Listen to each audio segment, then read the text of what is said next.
우리 성경에 나오는 이야기 중에 굉장히 재미있는 이야기들이 참 많죠. 어릴 때 성경을 좀 알았더라면 옛날에는 그 재미있는 이야기, 옛날 이야기 듣는 게 참 좋았거든요. 요즘은 뭐 아이들 전부 다 휴대폰 가지고 게임하고 미디어 때문에 옛날 이야기 듣는 거 이런 거 별로 안 좋아하는 것 같은데, 옛날에는 아무것도 없었어요. 텔레비전도 없고. 그럴 때는 할머니한테 옛날 이야기 듣는 게 얼마나 재미있는지 몰라요.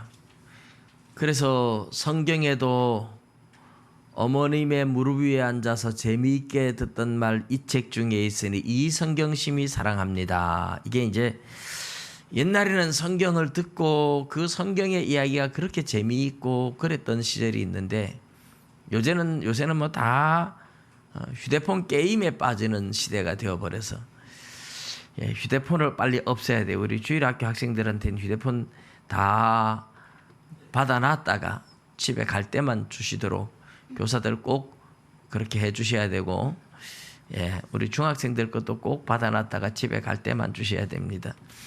교회 안에서는 휴대폰 가져 놀면 안 돼요. 하루라도 휴대폰 좀 안 가져 놀아 보셔야 되시잖아요, 그죠? 근데 성경의 이야기 중에 정말 재미있는 이야기 하나를 꼽으라 이런다면 무슨 이야기를 꼽겠습니까? 다윗과 골리앗 이야기 이런 것도 굉장히 재미있고, 삼손 이야기 이런 것도 재미있고, 요셉 이야기 그런 것도 재미있고, 뭐 재미있는 이야기들이 굉장히 많아요. 모세도 그렇고 뭐 예수님 이야기도 그렇고. 그 중에서도 아마 삼손 이야기를 꽂으라 그러면 뭐 진짜 많은 사람들이 동의할 것 같아요. 삼손 이야기는 정말 재미있는 이야기인데, 실제로 삼손의 삶은 되게 피곤하고 고달픈 인생이잖아요. 그런데 듣는 사람들은 굉장히 재미있는 이야기였습니다. 제가 이제 다 커서 늦게 예수를 믿었지만, 어릴 때 이 성경을 알았더라면 얼마나 재미있었을까 이런 생각이 참 많이 들더라고요. 근데 삼손의 이야기를 보면, 오늘 민수기를 하면서 뜬금없이 삼손 이야기를 하는데, 삼손 이야기를 간단하게 간추려 보면 그런 거예요. 태어날 때부터 나실인으로 하나님 앞에 바쳐진 사람입니다.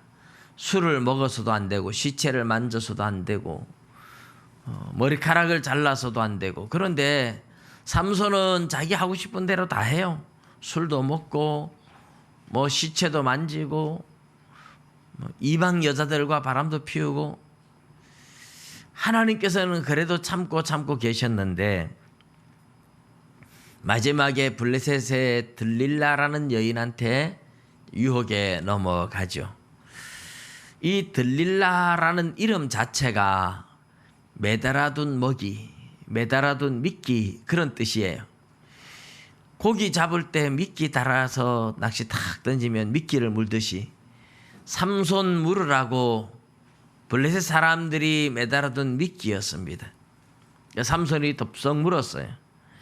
들릴라한테 삼손의 힘의 비밀이 무엇인지 알면 우리가 은을 5방백이 다 1000개씩 주겠다. 어마어마한 돈입니다. 뭐 요즘으로 말하면 네 비밀을 알아내면 한 50억 줄게 뭐 이런 얘기하고 같아요. 이 비밀만 한번 알아내면 자기는 평생 동안 떵떵거리며 살 수 있는 어마어마한 부자가 되는 거예요. 그래서 들릴라가 날마다 유혹을 합니다.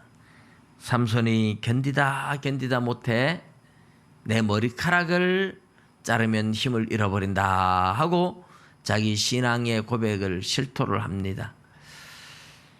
하나님께서는 그전에도 나실인의 규범을 많이 어겼지만 삼손의 믿음이 어리기 때문에 봐줬던 거예요. 그런데 삼손의 믿음에 최소한 머리는 안 잘라야 된다 하는 것만큼은 확고한 신앙을 가지고 있었어요. 자기 믿음의 기준입니다. 그런데 그 믿음의 기준도 무너뜨렸을 때 그래서 머리카락을 잘렸을 때 하나님께서 성령을 거두어 가시니까 삼손도 보통 사람이 되어버렸습니다. 머리카락을 자르고 나서 블레셋 사람들이 와서 결박을 하는데 아무런 힘을 못 써요.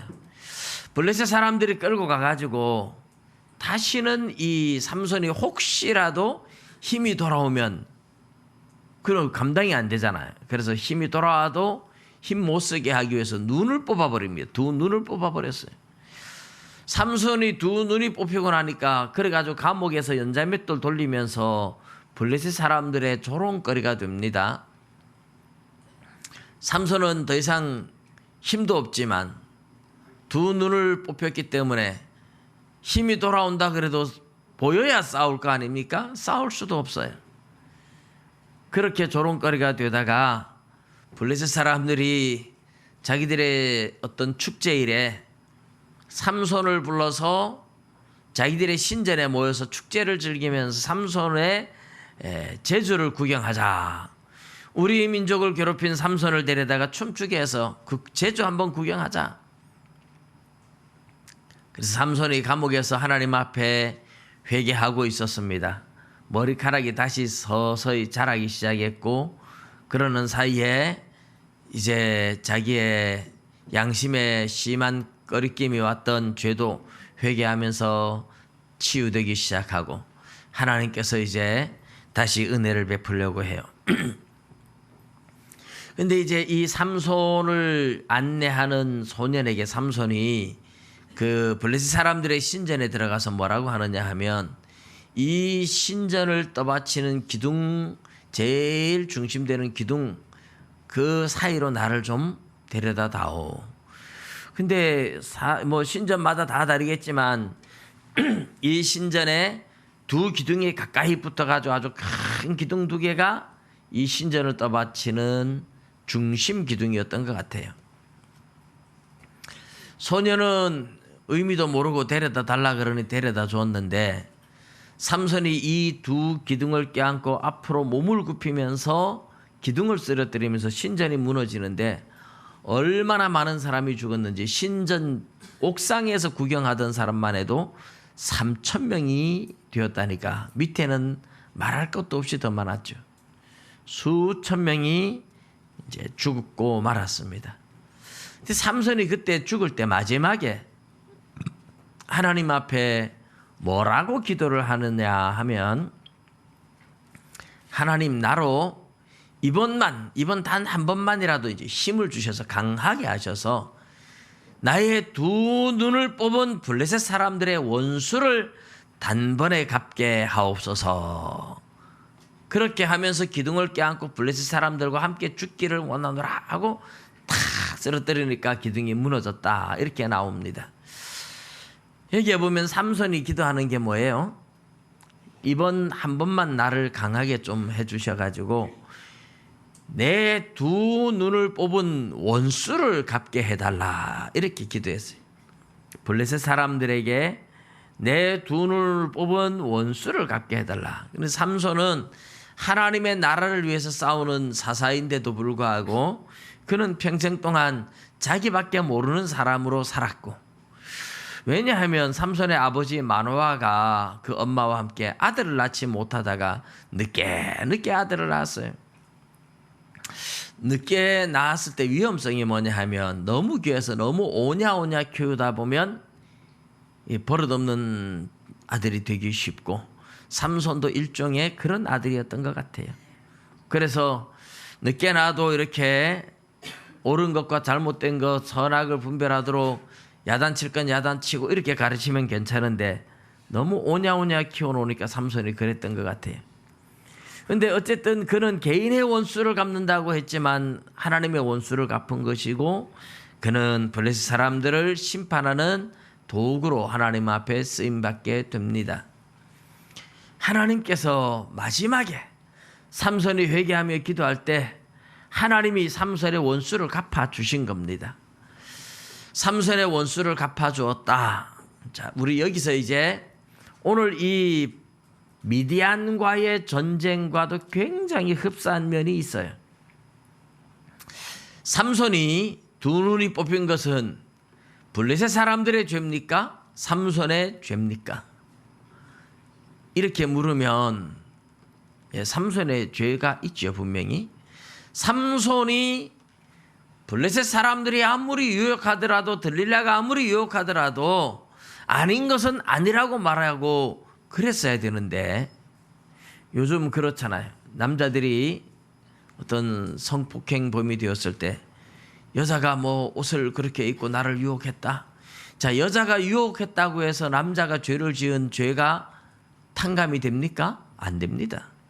여자가 아무리 유혹을 해도 죄를 지은 사람은 그 행위를 한 자기 자신에게 책임이 있어요. 그러니까 삼손도 들릴라에게 유혹에 넘어가서 실토를 함으로써 힘을 잃어버리고 두 눈이 뽑히고 자기가 지은 죄에 대한 대가를 받은 겁니다. 자기가 지은 죄에 대한 형벌을 받은 겁니다. 그런데 삼손이 지은 죄에 대한 벌은 하나님이 삼손에게 내리시지만, 이렇게 삼손을 유혹하고 무너뜨리고 한 것은 블레셋 사람들의 음모였습니다. 블레셋 사람들의 계획이었고 올무였죠. 블레셋 사람들이 들릴라에게 돈을 많이 주겠다고 유혹을 하면서 삼손의 힘의 비밀을 알아내라. 그래서 이 들릴라라는 여인과 블레셋 사람들은 삼손에게 계획적으로 계속 접근하고 있는 겁니다. 삼손에게 계속적으로 비밀을 가르쳐 달라고, 당신은 어떻게 그런 큰 힘을 가지고 있느냐, 비밀이 뭐냐, 그러면서 삼손을 유혹했고, 그렇게 유혹하는 배후에는 블레셋 사람들이 삼손을 잡기 위해서 계획을 짜고 음모를 꾸미고 있는 거죠. 하나님께서 그런 블레셋 사람들의 그 음모와 계획과 특별히 하나님의 백성을 향한 도전, 이것은 하나님의 원수로 보고 계시고 하나님께서 원수를 갚아주시는 분이십니다. 오늘 미디안도 보면 미디안이 이스라엘 백성들을 유혹을 했어요. 누가 유혹을 했습니까? 오늘 우리가 31장 16절에 보면 모세가 이렇게 말합니다. 보라, 이들이 발람의 꾀를 따라 이스라엘 자손을 부으로 이 사건에서 여호와 앞에 범죄하게 하여 여호와의 회중 가운데에 연병이 일어나게 하였느니라. 이 발람이라는 사람이 모압의 미디안 족속, 그 족속들한테 방법을 가르쳐 준 거예요. 꾀를 가르쳐 준 거예요. 이 블레셋이 아니고 이 미디안 사람들, 모압 사람들은요, 원래 모압 왕 발락이 이 발람 선지자를 저 멀리 메소포타미아의 부도레에 사는 그 발람을 불러왔잖아요. 돈 많이 줄 테니까 와서 이스라엘을 좀 저주해달라고 불러왔던 겁니다. 메소포타미아는 한참 북쪽으로 올라가서 티그리스 유프라테스 강 근처에 있는 땅입니다. 거기에 가서 이 발람을 불러오면서 돈을 많이 줄 테니까 이스라엘을 저주해달라 이렇게 부탁을 했어요. 그런데 하나님께서 안 돼 하고 막으시는 바람에 이 발람이 이스라엘을 저주할 수가 없었잖아요. 그런데 저주할 수가 없어서 결국은 24장 마지막 절에 보면 모압 왕 발락은 발락대로, 발람은 발람대로 자기 길로 돌아갔다고 얘기를 해요. 그러면 발람이 돌아가면 자기 고향으로 갔어야 됩니다. 그런데 안 갔어요. 가다가 모압 땅 끝자락에 미디안 족속들이 있는 곳에 머물러 있어요. 미디안 족속들이 있는 곳에 머물러서 미디안 사람들한테 꾀를 내서 이스라엘을 범죄하게 하고 범죄로 인하여서 망하게 하는 그 작전을 가르쳐 주고 있었다. 여러분, 그러면 이제 이 모압 왕 발락의 휘하에 아마 미디안 족속들도 이 모압 땅에서 모압 왕의 지배를 받고 있었던 것 같죠. 그러면 모압 왕의 지배를 받는데 마침 이 모압 왕 발락이 발람을 불렀는데 발람이 결국 안 된다고 하고 갔잖아요. 가다가 아마 꾀가 생각났던 것 같아요. 아, 이스라엘을 망하게 하는 방법이 있다. 우리가 저주하지 않아도 죄를 짓게 유혹하면 망한다. 발락 왕에게 아마 발람이 그 꾀를 전했던 것 같아요. 그리고 발락 왕은 발람에게 그래, 그렇다면 내가 돈을 줄 테니까 네 작전대로 한번 해봐라. 미디안 부족들을 통해서 한번 그 일을 해봐라. 아마 명령을 내렸던 것 같죠. 이 미디안은 마침 또 이스라엘 백성들이 모압 평지에 진을 치고 있는데 이스라엘 백성들과 가장 근접해 있는 땅에 부족들이 있었기 때문에 미디안 부족을 통해서 유혹을 했다고 볼 수 있습니다. 이 모든 작전을 누가 진두지휘하느냐 하면 바로 발람이 하고 있었던 겁니다. 발람은 자기 고향 메소포타미아로 갔으면 아무런 일이 없어요. 그런데 가지 않고 미디안 땅에 머물러 있으면서 미디안 족속들을 진두지휘합니다. 미인들을 뽑아라. 그래서 미인들을 뽑았어요. 아주 예쁜 여인들만 뽑아가지고 이스라엘 족장들을 유혹하게 만듭니다. 이스라엘 사람들이 수백만 명이 되니까 진을 쫙 치고 있는데 이 끝에서 저 끝이 잘 보이지도 않을 정도예요. 나팔 소리 듣고 움직이잖아요. 그러다 보니까 진 치고 있는데 그 진친 사람들이 이 모압 땅의 미디안 족속들과 아주 근접해 있다 보니까 예쁜 여인들이 가서 남자들을 유혹하는 겁니다. 그리고 우상 숭배를 하고 거기에서 우상한테 제사하고 우상의 음식을 먹게 하고 그리고 그 여인들과 잠자리를 같이 하면서 이스라엘 백성들을 죄를 짓게 만든 거예요. 음모는 누가 꾸몄습니까? 올무는 누가 놓았습니까? 이스라엘을 망하게 하는 작전은 누가 짜고 누가 그 일들을 하고 있습니까? 분명히 발람이 꾀를 내고 있고 발람의 진두 지휘 아래 미디안 족속들이 그 일을 하고 있습니다. 그것이 바로 그들의 죄입니다. 그런데 그들이 죄를 짓더라도 그 죄의 유혹에 빠지지 말아야 하는 사람들이 이스라엘인데 그 죄의 유혹에 빠졌어요. 삼손과 같은 입장이 아닙니까? 블레셋이 올무를 놓고 거기에 걸려든 삼손, 죄를 지은 삼손은 삼손대로 벌을 받고 블레셋은 블레셋대로 벌을 받았잖아요. 미디안 족속도 그렇습니다. 하나님께서 미디안의 유혹에 빠져든 이스라엘에게 연병으로 하루에 24,000명이 전염병으로 죽게 만들었습니다. 몇 명이 죽었다고요? 24,000명이. 어마어마한 숫자입니다. 여러분, 말이 그렇지. 우리 사스 그런 병들, 또 낙타에게 잘 걸리는 메로스인가 이런 병들 한국에 왔을 때 우리나라에 1,000명이 죽었습니까? 10,000명이 죽었습니까? 아니에요. 몇 명 죽지도 않았어요. 그래도 온 나라가 난리고 난리 났었습니다.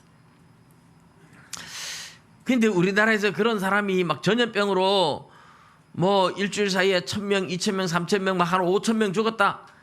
얼마나 난리가 나겠습니까? 온 난리가 그냥 아무도 바깥에도 안 나가려고 할 거예요. 그런데 25,000명이 죽었어요.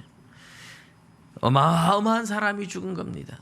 하나님께서 아무리 미디안이 유혹하더라도 그 유혹에 빠져서 우상 숭배하고 음행을 하고 이런 이스라엘을 향하여 삼손은 삼손대로 두 눈이 뽑히고 조롱당하듯이 하나님께서 이스라엘 백성들에게 전염병을 통해서 엄청난 징계를 내리고 벌을 내렸던 겁니다. 그런데 미디안 사람들은 그렇게 하고 끝나는 줄 알았어요. 하나님의 백성들 유혹해서 하나님의 백성들 망하게 했고, 그러면 이제 하나님도 힘 못 쓰고 이스라엘 백성들도 그냥 힘 못 쓰고 그냥 끝나는 줄 그렇게 생각했어요. 그러나 드디어 하나님께서 어느 정도 안정이 되고 이제 모세가 죽어야 되는데 모세가 가나안 땅에 건너가기 전에 여기서 죽습니다. 그런데 하나님은 모세, 네가 죽기 전에 마지막 임무가 하나 있다. 마지막 할 일이 있다. 이스라엘을 유혹하고 망하게 했던 미디안 사람들한테 가서 원수를 갚아라. 이스라엘의 원수를 갚아라. 이렇게 오늘 명령하신 겁니다. 예, 그래서 이스라엘 백성들은 미디안과 전쟁을 시작해요. 12지파에서 각 지파에서 1000명씩 뽑아가지고 12,000명을 뽑아서 전쟁에 내보냅니다. 그리고 이스라엘 백성들의 원수를 갚으라고 하나님이 말씀을 하세요. 이스라엘 백성들의 원수는 곧 하나님의 원수이기도 하죠.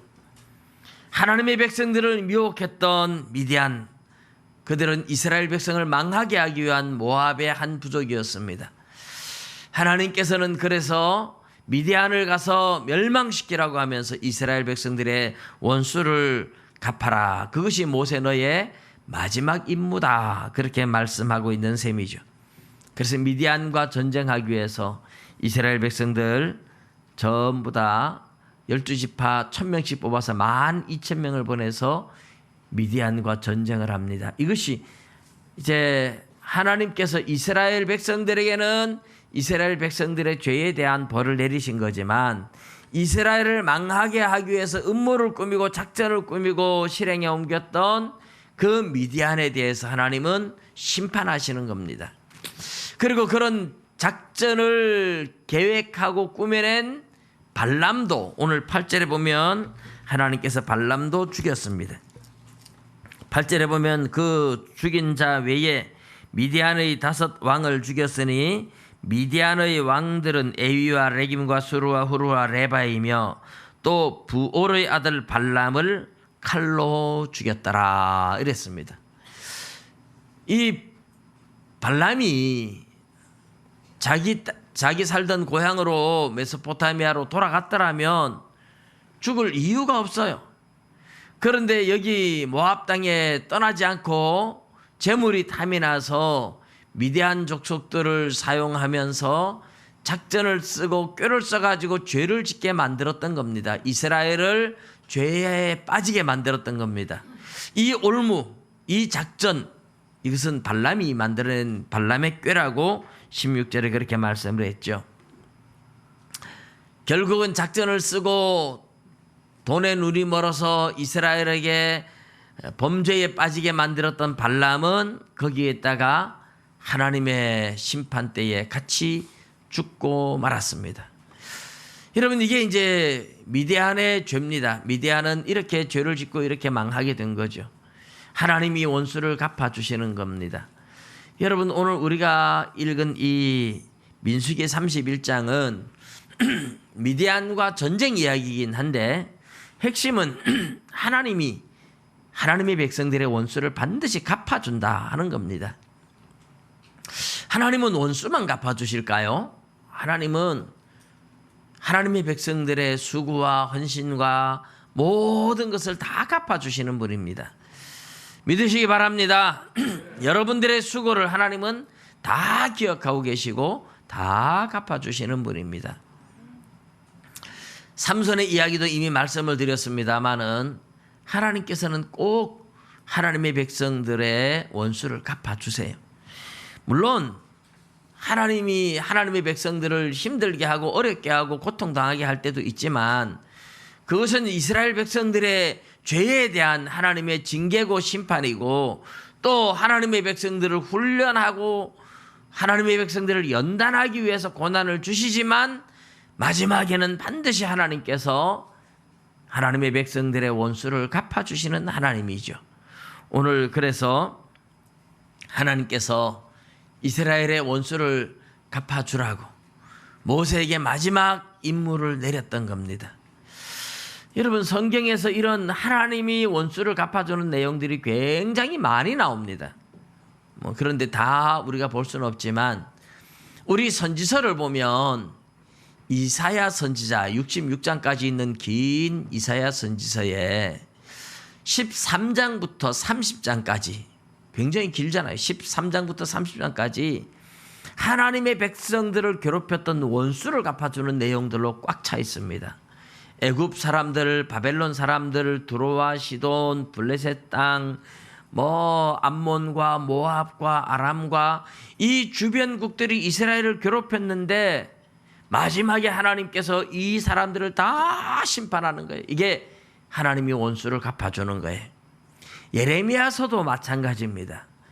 예레미야서 52장까지 있는데 46장부터 51장까지 보면 애굽에서부터 시작해서 모압과 암몬과 블레셋과 두로와 시돈과 주변의 모든 나라들을 마지막에 하나님이 심판하는 내용으로 설명하고 있어요. 에스겔서도 마찬가지입니다. 48장까지 있는 에스겔서 아닙니까? 에스겔서 25장부터 32장까지 하나님께서 주변에 있는 바벨론이나 애굽이나 두로나 시돈이나 모압이나 암몬이나 전부 다 하나님이 심판을 하는데 에스겔서는 특별히 아주 그것을 잘 설명하고 있어요. 에스겔이 하나님의 말씀으로 심판을 선언하면서 모압을 향하여 암몬을 향하여 블레셋을 향하여 심판하는 이유가, 에돔을 향하여 심판하는 이유가 이스라엘을 힘들게 했다는 거예요. 유다 나라를 힘들게 했다는 거예요. 이스라엘을 괴롭혔다는 거예요. 하나님의 백성들을 괴롭힌 너희들을 하나님께서 갚아주시겠다. 하나님께서는 하나님의 백성들에게 원수 갚는 것이 내게 있으니 내게 맡기라, 그렇게 말씀을 하셨어요. 지난주에 제가 그런 이야기를 들은 적이 있습니다. 부목사 3호로 있으면서 다른 부목사님들이, 큰 교회는 부목사님들끼리 좀 경쟁을 하나 봐요. 그래가지고 남편을 너무너무 험담을 하고 괴롭히고, 그래가지고 3호가 그 수석 부목사님 부부한테 찾아가가지고 막 따졌답니다. 그런데 오해라고 그런 일 전혀 없다고. 그런데 돌아서서 나오니까 또 그러고 있더래요. 그래서 이 사모님 성격도 한성깔 하는 분이라서 찾아가가지고 머리가등이 확 잡으려고 마음 먹고 기도를 하는데 하나님 말씀이 들려오더래요. 원수 갚는 것이 내게 있으니 내게 맡기라. 그래가지고 그냥 하나님께 기도하고 참았답니다. 근데 세월이 좀 지나고 나서 보니까 그렇게 괴롭히고 하던 사람들이 목회가 엉망이 되고 목회가 안 되더라는 거죠.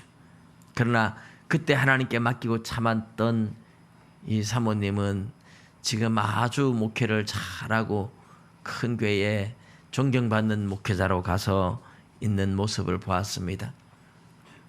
하나님이 이스라엘 백성들에게 원수를 갚아준다 이런 말씀했지만 저와 여러분에게도 하나님의 백성들에게 원수 갚는 것이 내게 있으니 내게 맡겨라. 그리고 하나님이 다 원수를 갚아주세요. 하나님은 원수도 갚아주고 좋은 일 헌신한 것도 갚아주고 다 갚아주세요. 하나님 빚진 하나님이 아닙니다. 그런데 마침 하나님이 빚을 진 것처럼 갚아주신대요. 신약 성경에 오면 예수님께서 마태복음 6장에 보면 그 이야기 하시죠. 너는 구제할 때에 외식하는 자들처럼 내 앞에 나팔을 불지 마라. 은밀하게 보시는 하나님 앞에, 하나님이 보시는 앞에서 사람들을 모르게 그렇게 은밀하게 구제를 하래요. 오른손이 하는 거 왼손이 모르게 하래요. 그러면 하나님이, 은밀히 보시는 하나님이 갚아주시리라 그래요. 구제하는 것도 하나님이 갚아주고, 그 다음에 기도하는 것도, 기도하는 것 사람들한테 보이려고 많은 사람들 앞에서 기도하지 말고 골방에 들어가서 은밀하게 기도하래요. 그러면 하나님이, 은밀히 보시는 하나님이 갚아주시리라. 금식하는 것도 마찬가지입니다. 사람에게 보이려고 머리를 풀어 헤치고 막 흉하게 해가지고 막 슬픈 기색을 내고, 그런 사람은 사람들한테 이미 상을 다 받았다. 사람에게 보이려고 했으니까, 보였으니까, 사람들이 와 칭찬해 줬으니까 그 사람의 목적은 달성된 겁니다. 하나님이 더 이상 갚아줄 게 없어요. 그러나 사람에게 보이는 게 아니라 하나님 앞에서 은밀히 하는 사람은 하나님이, 은밀히 보시는 하나님이 갚아주신다. 믿으시기 바랍니다. 마태복음 10장에 가면 냉수 한 그릇 어린 소자에게 대접하는 것도 결코 상을 잃지 않겠다고 말씀을 하십니다. 우리 하나님은 갚아주시는 하나님인 줄 믿으시기 바랍니다. 정말 좋으신 하나님이죠. 하나님의 백성들의 원수도 하나님이 대신 다 갚아주고, 헌신하고 수고하고 충성한 것도 하나님이 다 갚아주시고, 하나님은 모든 걸 보고 계시고 알고 계세요. 우리 믿음이 뭡니까? 눈에 보이지 않는 하나님을 보이는 하나님처럼 생각하고, 원수 갚는 것도 하나님께 맡기고, 사람들이 알아주지 않아도 헌신하고 충성하고. 왜요? 하나님이 갚아주실 것이기 때문에 그 믿음으로 우리는 살아가는 겁니다. 그것이 바로 믿음의 삶입니다. 원수도 용서하고 사랑하며 하나님이 대신 갚아줄 줄을 믿고 참고 견딜 수 있는 그것이 바로 믿음의 삶이요, 내가 하는 선한 일도 하나님이 갚아주실 것을 믿기 때문에 사람이 알아주든지 알아주지 않든지 감사함으로 묵묵히 충성하고 헌신하는 그 삶을 바로 믿음의 삶이다, 그렇게 부릅니다. 여러분 모두가 믿음의 삶이 되시길 축복합니다. 보고 계시는 하나님, 알고 계시는 하나님, 그 하나님이 저와 여러분에게 갚아주실 줄로 믿습니다. 그래서 믿음의 삶을 살아야 돼요. 이스라엘 백성들은 그래서 이제 전쟁에 나가서 한 명도 죽지 않고 미디안을 다 멸망시키고 돌아옵니다. 오늘 본문에 우리가 다 읽지는 않았지만 대승리를 거두고 돌아오는데, 모세와 백성의 지도자들이 나와서 이스라엘 군대들을 12,000명 진 바깥에 멈춰라, 못 들어오게 해요. 왜냐하면 전쟁을 하면서 시체들을 만지고 피를 흘리고 했기 때문에 몸에 세균이 묻어 있을 수도 있고, 그래서 부정하다 이래요. 부정하다. 그래서 부정한 이스라엘 백성들을 정결하게 하기 위해서 7일 동안, 일주일 동안 진 바깥에 머물면서 3일째 7일째 몸을 정결하게 하고 들어오게 만듭니다. 3일째 7일째 아마 몸을 씻게 만들었겠죠. 목욕을 하고. 근데 광야에는 물이 많이 없어서 목욕을 제대로 했는지 어떻게 했는지 모르겠지만 물로 씻어야 됩니다. 그렇게 정결하게 하고 일주일 하고 들어오는 겁니다. 그런데 이 몸만 그런 것이 아니라 이제 금이나 은이나 동이나 뭐 철이나 주석이나 이런 도구들도 물건도 다 정결하게 해야 돼요. 이런 것을 정결하게 하는 방법은 뭡니까? 불을 피워놓고 불 속으로 지나가도 괜찮은 거는 불을 지나가게 하고, 그리고 나서 물로 씻고, 그 다음에 불을 견디지 못하는 뭐 나무라든지 뭐 종이라든지 이런 거는, 뭐 종이는 아니겠죠. 그 당시에 종이가 없었으니까. 그런데 이제 옷이라든지, 뭐 옷은 불을 지나면서 소독을 못 하잖아요. 확 타버리니까. 그럼 물을 지나게 해라, 물에 씻어라, 이렇게 해요. 이 옛날에는 세균이 있는지 없는지도 모르겠지만 하나님은 알고 계시잖아요. 그러니까 하나님이 소독하라는 말입니다. 정결하게 하라, 이 말이 하나님의 입장에서 보면 사실 소독하라는 거죠. 불을 견딜 것은 불을 지나게 하고, 물을 견딜 수 있는 것은 물을 지나게 해라. 그래서 정결하게 해라, 이렇게 말씀을 해요. 7일 동안 진 밖에 있으면서 물건들을, 불을 가지고 소독할 것은 불을 가지고 소독하고, 물을 가지고 소독할 것은 물을 가지고 소독하게 합니다. 그런데 이스라엘 백성들이 전쟁에서 엄청나게 많은 전리품을 가지고 왔어요. 전리품이라는 것은 전쟁에서 이기고 승리할 때에 적들한테 빼앗아 가지고 오는 물건들이 다 전리품이죠. 예, 적들한테, 미디안 군사들한테 많은 양떼와 소떼와 짐승떼들 다 뺏어 가지고 옵니다. 옷도 가져올 거고, 뭐 금은 온갖 보석들도 있을 겁니다.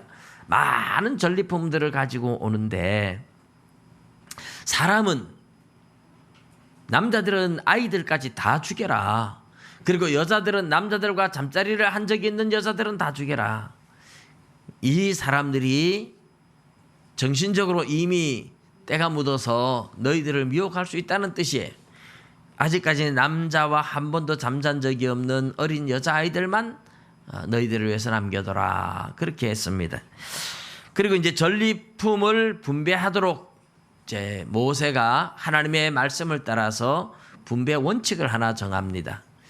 전쟁에 나가서 전리품을 많이 가지고 오는데, 이 전리품들을 반으로 딱 나누어 가지고 전쟁에 나갔던 군인들 12,000명에게 절반은 줘요.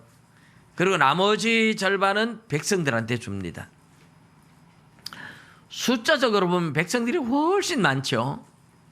그런데 절반을 가지고 군인들한테 주고 그 군인들은 훨씬 많이 가지는 거죠. 왜 그렇게 합니까? 공산주의처럼 똑같이 나누어 가지면 우리는 나가서 전쟁하고 고생했는데 똑같이 주고 저 사람들은 놀았는데 많이 주고 그 다음부터는 전쟁에 나가자 그래도 아무도 안 나가려고 할 거예요. 공산주의의 약점이 바로 그런 데 있는 거죠. 똑같이 일은 똑같이 안 했는데 모든 건 똑같이 나누어 가진다. 그러면 모두가 게을러지고 모두가 수고하지 않으려고 해요. 그래서 하나님은 그런 방법을 쓰지 않습니다. 수고한 군인들에게 훨씬 많이 주고 그리고 수고하지 않은 백성들한테도 또 나누어 줘요. 그리고 군인들이 가진 것 중에 500분의 1을 100분의 2조 이렇게 되겠죠. 뭐 500분의 1을 가지고 이런 걸 뭐 11조가 아니라 1000분의 2조 그렇게 되겠죠. 1000분의 2조. 그렇게 나누어서 제사장들한테 주었습니다. 그리고 백성들한테 준 이 전리품들 중에서는 50분의 1을 나누어 가지고 레위인들한테 주도록 그렇게 했습니다. 그래서 하나님은 레위인들도 제사장들도 백성들도 이 전리품을 함께 나누어 가질 수 있도록, 물론 백성들한테 간 것은 그렇게 많이 가지는 않았겠죠. 뭐 어떤 집에는 소 한 마리, 뭐 어떤 집에는 뭐 양 서너 마리 뭐 이렇게 돌아갈 수도 있습니다. 근데 다 백성들한테 전리품을 나누어 줬어요. 여러분 왜 그랬을까요? 하나님이 공산주의처럼 그렇게 나누자고 하는 건 아닙니다. 그런데 그냥 시장 경제에서 내가 노력했으니까 다 내 거다 이런 자본주의 원리도 아니에요. 우리 하나님이 아시는 방법은 이 반반이 섞여 있는 듯 하죠. 하나님이 나누어 주신 이유는 백성들의 승리의 기쁨을 함께 나누게 하기 위한 겁니다. 전쟁에서 승리를 했잖아요. 승리를 했으니까 기쁘잖아요. 그런데 그 기쁨을 나누는데 모두가 하나님의 백성들의 승리를 모두가 함께 기뻐해 줘야 되거든요. 기뻐해야 되는 게 마땅하고, 여러분 우리나라가 뭐 월드컵에 축구할 때 다른 나라하고 싸워서 이겼다, 축구에 이겼다, 그럼 막 온 백성들이 막 좋아서 막 박수치고 하잖아요. 근데 여러분 박수치고 나서 뭐 돌아오는 게 있습니까? 아무것도 없죠. 그 기분은 좀 좋을지 모르지만, 그래서 좋아하는 청소년들, 축구 좋아하는 사람들은 좋아하지만 뭐 축구에 관심 없는 사람들, 뭐 이런 사람도 별로 안 좋아해요. 별로 관심도 없습니다.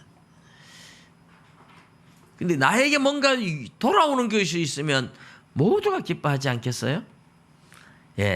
전쟁에 나간 이스라엘 백성들, 이 전쟁에서 이스라엘이 승리를 했는데 아무것도 나는 돌아오는 것도 없고 군인들은 많은 전리품을 가지고 막 축제를 하고 즐기는데 나한테 돌아오는 게 콩고물도 하나 없다. 이러면 백성들이 뭐 전쟁에 승리했으니까 기뻐할 수는 있겠지만 뭐 자기들끼리 뭐 잘 먹고 뭐 잘 사는데 뭐 이러면서 별로 관심이 없을 수도 있습니다.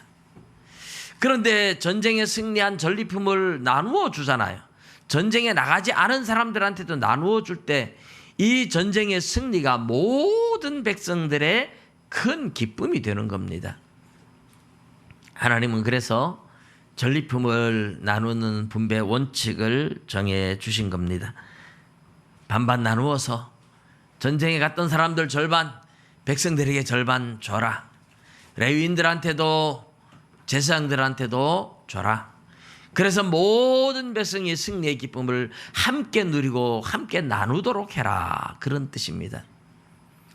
여러분 오늘 우리 그리스도인들이, 하나님의 백성들이, 교회가 어떤 영적 승리를 이루고 부흥을 할 때 이 기쁨을 함께 나누어야 됩니다. 하나님의 교회는 그리스도의 몸으로서 하나입니다. 그래서 수고하고 애쓴 사람들에게 더 큰 기쁨을 주지만 모든 백성들이 함께 누릴 수 있는 기쁨들. 그래서 지난번에 보물찾기를 하니까 이 보물찾기를 했는데 학교 다닐 때는 보물을 찾은 사람은 상이 있고 못 찾은 사람은 상이 없어요. 저는 학교 다닐 때 한 번도 보물을 찾은 적이 없습니다. 보물찾기 하면 기분 나쁘더라고요. 저들끼리만 다 가지고 못 찾은 나는 하여튼 아무것도 없어요. 제가 보물을 그렇게 못 찾았습니다. 근데 교회는 보니까 잘하더라고요. 보물찾기를 했는데 찾았든 못 찾았든 어쨌든 참가상의 의미식으로 골고루 다 나눠주는 것이 보기가 좋습니다. 물론 많이 찾은 사람은 더 많이 줘야 되는데 뭐 그런 형편이 잘 되지는 못했던 것 같습니다. 하나님의 교회는 수고하고 애쓴 사람들은 더 알아주는 것이 맞습니다. 그렇지만 그렇지 못한다 할지라도 모두에게 함께 기쁨을 나눌 수 있도록 함께 혜택을 주는 것이 교회라 이 말입니다. 말하자면 참가상의 의미가 있어야 된다는 거죠. 그런 것이 없어요. 잘하는 사람들끼리만 다 나누어 가지고 세상 사람들처럼 그러면 당신들끼리 잘 먹고 잘 살아라 하고 함께 기쁨을 나누지 못해요. 그거는 교회 공동체의 모습이 아닙니다. 하나님은 하나님의 백성들 모두에게 함께 나누는 기쁨으로 승리의 기쁨을 함께 나누도록 전리품도 함께 나누어 주셨습니다. 여러분, 오늘 이제 우리 교회가 무슨 일을 하든지 좋은 일이 있을 때마다 함께 나누시기 바랍니다. 슬픈 일도 함께 나누셔야 됩니다. 슬픈 일을 함께 나누면 슬픔이 줄어든다 그러잖아요. 좋은 일을 함께 나누면 좋은 일이 배가가 된다 그러잖아요. 우리 무지의 교회 성도들 모두가 기쁨이든 슬픔이든 함께 나눌 수 있는 아름다운 공동체가 될 수 있기를 주님의 이름으로 축복합니다. 기도드리겠습니다.